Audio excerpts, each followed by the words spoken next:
ഇന്ന് ഇറാൻ അതിശക്തമായ ഒരു ഭീഷണി ഗൾഫ് രാഷ്ട്രങ്ങൾക്ക് നൽകിയിരിക്കുകയാണ്. GCC രാഷ്ട്രങ്ങൾക്ക്.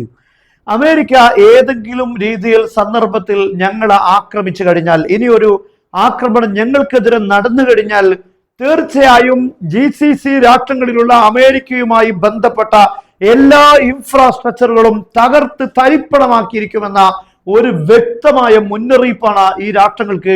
മുന്നറിയിപ്പ് എന്ന് പറയുന്നതിലപ്പുറം ശക്തമായ ഒരു ഭീഷണിയാണ് ഈ രാഷ്ട്രങ്ങൾക്ക് ഇറാൻ നൽകിയിരിക്കുന്നത്. ഇറാൻ പറയുന്നത് ഓരോ ഘട്ടത്തിലും യുദ്ധം അവസാനിപ്പിച്ചു വെടിനിർത്തി എന്ന് പറഞ്ഞ് ഞങ്ങൾക്കെതിരെ ഇനിയും യുദ്ധം ചെയ്യാൻ ഈ രാഷ്ട്രങ്ങളുടെ സഹായത്തോടെയാണ് യുദ്ധം നടക്കുന്നത്.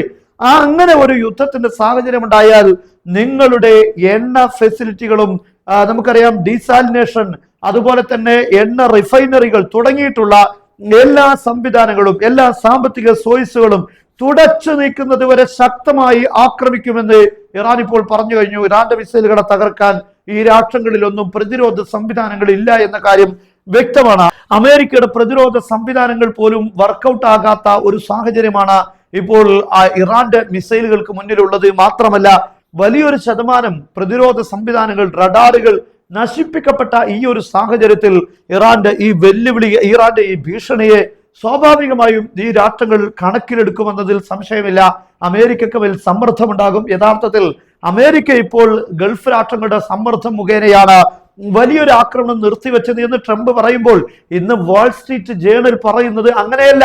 അത് ഈ ട്രംപ് തട്ടിവിട്ടതാണെന്നും നേരെ മറിച്ച് ആയുധങ്ങൾ പര്യാപ്തമല്ലാത്തത് കൊണ്ടാണ്, ആയുധത്തിലുള്ള കുറവ് കാരണമാണ്, ഡിഫൻസ് സംവിധാനങ്ങൾ തീർന്നു പോയത് കൊണ്ടാണ് അമേരിക്കക്ക് യുദ്ധം ചെയ്യാൻ കഴിയാത്തത്.